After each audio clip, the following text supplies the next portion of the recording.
শেট, আজকে একটা মাছও পেলাম না। কে এই পুকুরে ঢেল মারলো? আমি এই পুকুরে ঢেল মেরেছি, কিন্তু তুমি কে? আমি হলাম একজন জল পাঠা। আমি সবার ইচ্ছা পূরণ করি। বলো তোমার কি ইচ্ছা, আমি তোমার ইচ্ছা পূরণ করব। আমি খুবই গরিব, আমি আজকে একটা মাছও পাই নাই। তুমি আমাকে কিছু মাছ দিয়ে দাও। শুধু এইটুকু? তাহলে এই নাও। তোমাকে অনেক ধন্যবাদ আমাকে এত মাছ দেওয়ার জন্য। আমি এখন যাই। আরে ও কিছু না কয় পাওয়া গেল, এবার আমিও নেব।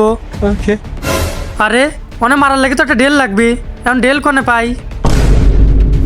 এই তো ঢেল, এটা দিয়েই মারবো।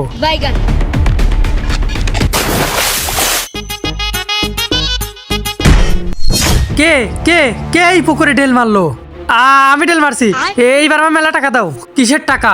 তুমি নাকি সবার ইচ্ছা পূরণ করো। তুমি না একটু আগে একটা জেলেকে অনেক মাছ দিলা, এখন আমাকে দিতে যাচ্ছ না কেন? আবে সালে, তুই যে পাথর দিয়ে এই পুকুরে ঢেল মারছিস, সেই পাথরের আঘাতে আমার বইয়ের মাথা ফেটে গেছে। তোরে টাকা না, সারা জীবন তুই কুত্তা হয়ে থাকবি।